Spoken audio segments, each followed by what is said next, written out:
Emmanuel Macron in Paris. Trump is visiting France with his wife Melania for the second time since becoming president to take part in events commemorating the end of World War I. He earlier marked his arrival in France with a tweet rebuking Macron, who in a recent interview called for a real European army. In a joint press conference, Macron said he will discuss Europe's defense capabilities with Trump. Thank you for this visit. After a very important time in your domestic policy, I do appreciate the fact that you came here, Donald, after your visit for Bastille Day in 2017 and our state visit in Washington beginning of this year. I think it's very important to celebrate our soldiers and the great solidarity between our two nations.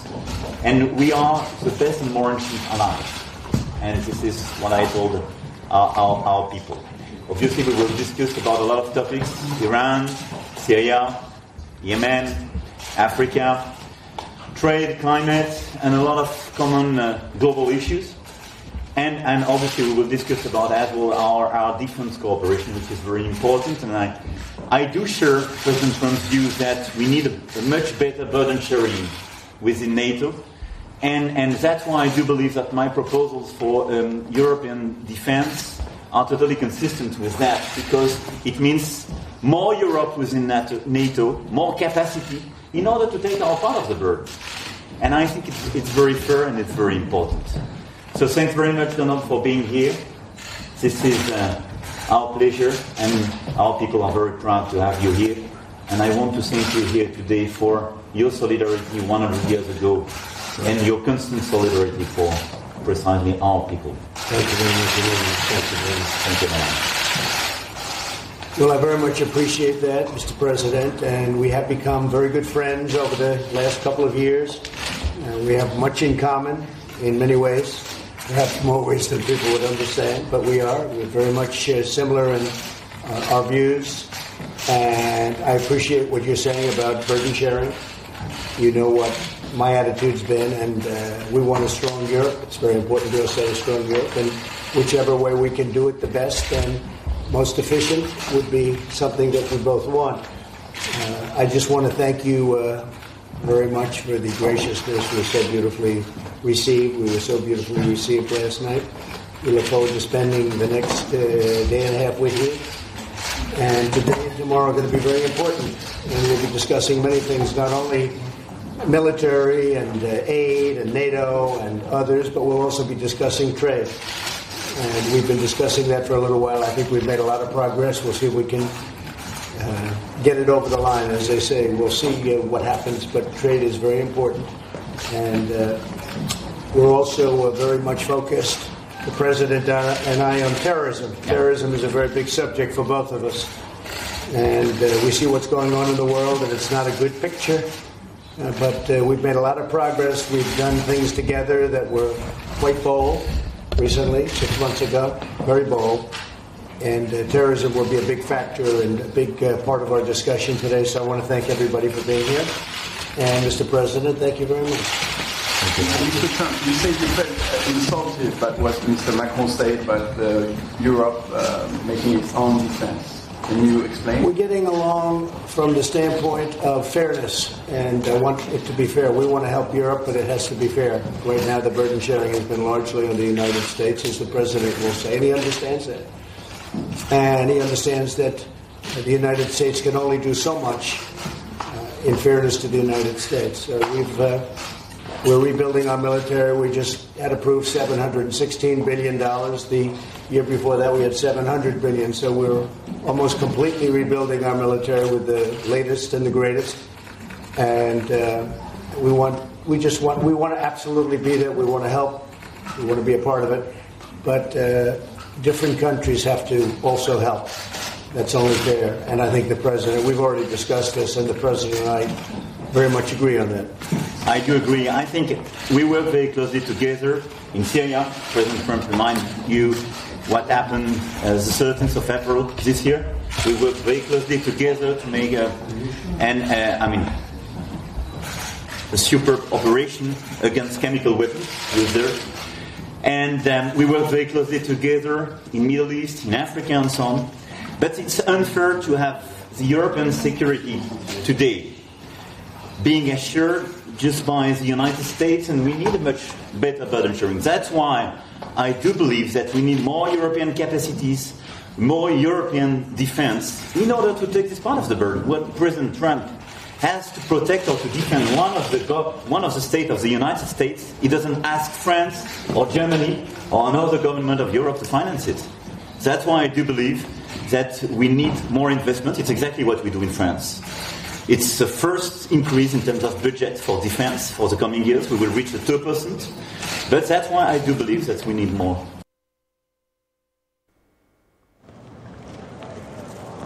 We see some more footage of the celebrations of the end of World War I. The French President Emmanuel Macron there with his wife Brigitte Macron receiving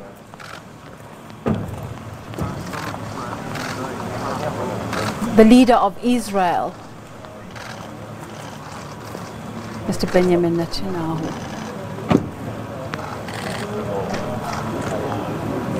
Leaders, 60 leaders from all over the world. Of course, our president is not making his way there because he's in the Eastern Cape this morning as part of the Tumamina campaign that's taking place as the president of the African National Congress, but also engaging in some government activities there, so he's not making it to France.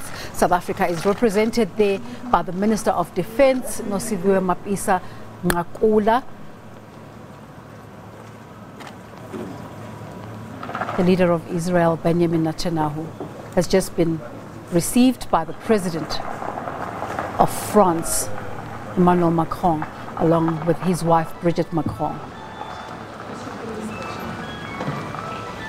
Arriving for the official celebration marking 100 years since the end of World War I, which has been called the war to end all wars. Of course, history proved us otherwise, as later in 1939 the world went back to World War II, as we were showing there in the story of the SS Mendi. A somber event indeed. World leaders continue to arrive.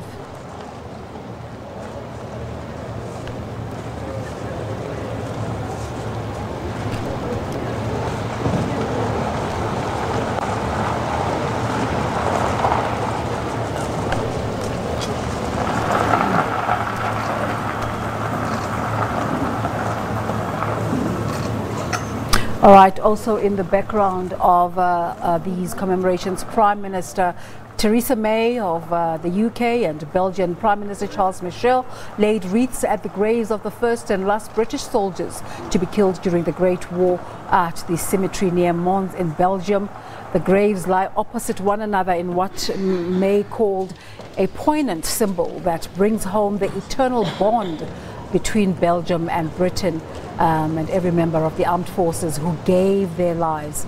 The Guardian reports that between the firing of the bullet that killed 16-year-old John Parr from Finchley, North London in August 1914, and the ringing out of the shot that struck down 40-year-old George Edwin Ellison from Leeds on the 11th of November 1918, around 750,000 British men had been killed in what at the time was the deadliest conflict the world had ever seen.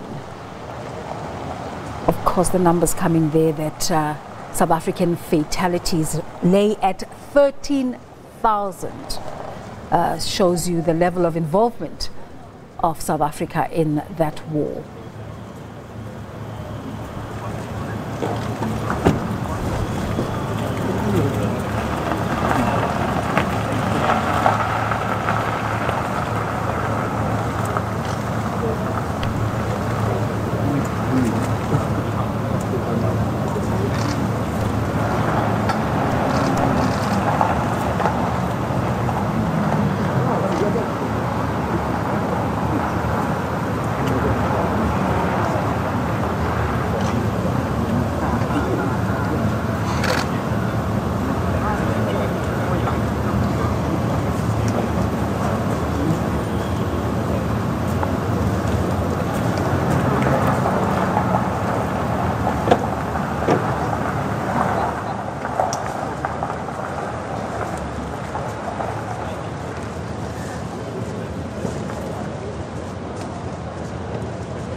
live footage from Paris. French President Emmanuel Macron receiving world leaders as they arrive one by one. These celebrations started from the 9th, Friday the 9th, and they culminate in an overall global official event today. Program of official commemorations was also set up for the whole weekend, and South Africa is also participating in it through the presence of the Minister of Defense, Ms. Nosiviwe Mapisa-Nqakula.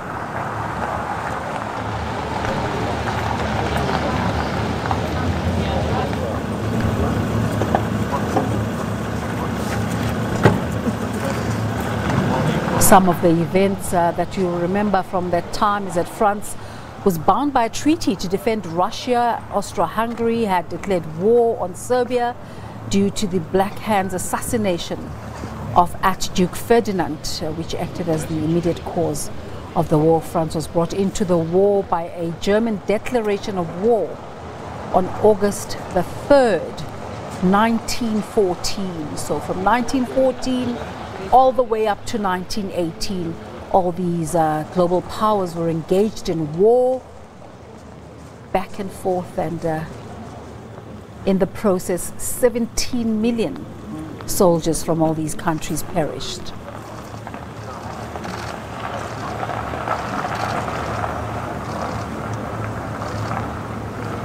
All right, we have a split screen there, also taking a look at the celebrations in Pretoria, where the day is actually called Remembrance Day, and South African past and perished soldiers and the nation at wide just marking this day of remembering specifically South Africa's contribution to this world event. 13,000 South African soldiers perishing in that war.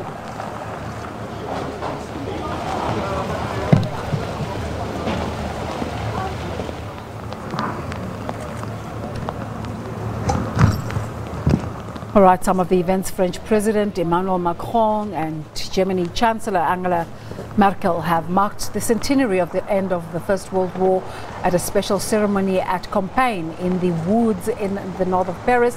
The two leaders embraced at the unveiling of the commemorative plaque at the site of the railway carriage where military leaders signed a ceasefire on 11 November 1918. Following the laying of the wreath and a minute's silence, Mr. Macron and Ms. Merkel entered a replica of the carriage to sign a book of remembrance. The current leaders of France and Germany have been keen to demonstrate the strength of the alliance that now unites the formerly warring nations. The Armistice deal came into force on the 11th hour, which is precisely in about 45 minutes. We'll be into that hour, the 11th hour of the 11th month of 1918, ending 4 years of fighting, which saw the death of almost 17 million soldiers. Dozens of world leaders have been arriving in France ahead of the key commemorations set to take place to mark Armistice Day on Sunday. Some politicians have visited military cemeteries where their nation's soldiers fell 100 years ago, and we imagine our minister will also be visiting one of those sites.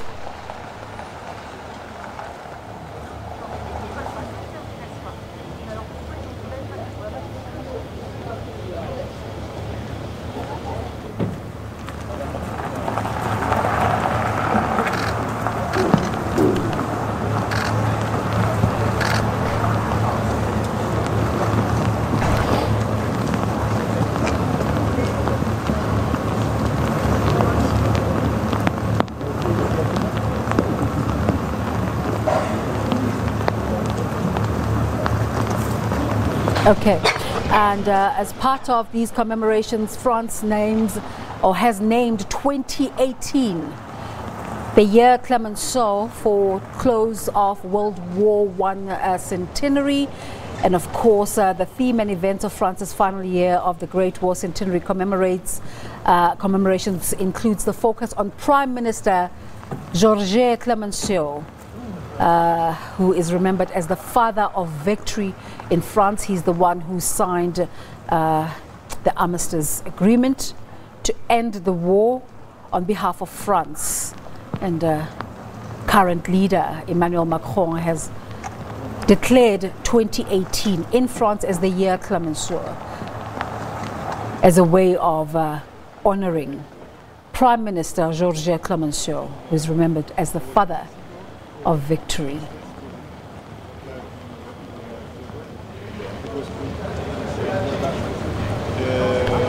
Texas, but just after the first never expected that. Normally supposed to be 20 degrees, it was 13 degrees, and right after we left, we got the message, be careful, don't drink water boil alert, because normally they're not supposed to get this amount of water in the rivers, so it means Yes, Sr. Presidente. Sr. Presidente. Sr. Presidente. Yes, Sr. Presidente.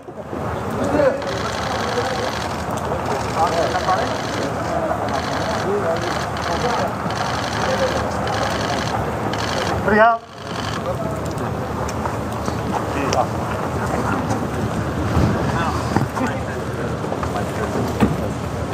This global event marks the end of World War I. Our history tells us that on that day, Germany had formally surrendered on November 11th, 1918, and that all the nations had agreed to stop fighting while the terms of peace were negotiated. Always. And in June of that year, Germany and the Allied nations, including Britain, France, Italy, and Russia, signed the Treaty of Versailles, formally ending the war. All right now we're going to our Pretoria commemorations, where our reporter Sipho Steelman is standing by. Sipho, what's happening now in terms of Remembrance Day in Pretoria? We're not going to wait until 11, are they? Well, good morning once more and welcome back to the Union Buildings in Pretoria to our viewers.